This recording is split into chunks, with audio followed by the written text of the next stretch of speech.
Madeline sat in silence, brooding. She couldn't tell if Rogue knew about her dream, or if somebody else had caused it, but every time she caught Rogue's eye the Southerner wrinkled her nose at her and then turned away. Something wasn't right. Why are you fidgeting like that, Sugar? Do you need somebody to help you eat your breakfast? Rogue teased, snapping Madeline's attention around to her. Looking at Rogue's self-satisfied smile, Madeline knew that Rogue knew. No, Rogue, unlike you, I can feed myself. Madeline snapped back. Easy, Sugar, no need to throw a tantrum. Rogue was teasing Madeline openly. The rest of the table stared open-mouthed at the two girls who were clearly arguing about more than breakfast. Calm down, ladies, Scott said, trying to put enough authority into his voice to bring the girls back down to earth. Back off. Both girls turned and hissed at him. I was going to call myself that, Gabriel said quietly. He became the center of attention again. Why? Jean asked softly. It was the first words I spoke when I discovered my powers. Gabriel said he was still a little bit uncomfortable talking about the subject, so he stopped there and dropped his head. What happened?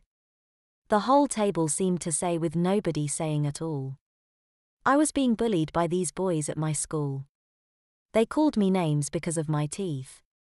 Stupid names, names that weren't even insulting, but after a while I couldn't stand them. They called me Colgate, and then when my mum bought that kind of toothpaste I contemplated suicide. That's when my father came in. I owe him my life, but not because he conceived me, but because he believed in me and didn't tell my mother. He protected me, he did everything he could to help. Then one day I decided to fight back. The bullies were supposed to stop when I did that. Instead they picked on my friends, who found they stopped when they stopped being my friends. They made me alone. Even if I fought back, it was always me against all of them. Gabriel stopped, raised his head and found his new housemates staring back at him with empathy, even low. No, they didn't know him that well. Madeline stood up and moved to Gabriel. She took his hand in hers and held it up. Please, Gabriel, go on, she breathed. Then at the beginning of the week, every time I got angry with the bullies, I got stronger. Not a lot at first, but enough to make me feel a little less of a victim. Then on Thursday they tried to stuff me into a locker. I fought back. They tried harder. I fought back with every fiber of my being. Then at that point, when I had used up all my power, when I had nothing else but my emotions and blood to give, I found a new power source. When they dragged me in, I gave everything to this new power. I fed it every drop of my mind, body and soul. The last thing I remember about feeling wholly human at that last point was shouting back off. From then on I have been feeling ever since I got here. And that is? Scott asked.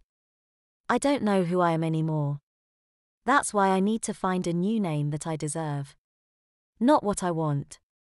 It's simple, Gabriel. You are now one of the X-Mice, and for just now that's all the name you need, Jean said.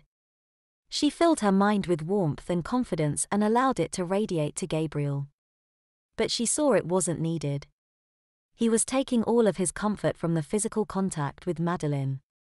Now, if you will excuse me, Gabriel said, untangling his hand and moving away to the toilets, tears filling his eyes. The rest of the X-Mice returned to their eating, their own thoughts suddenly overtaken them.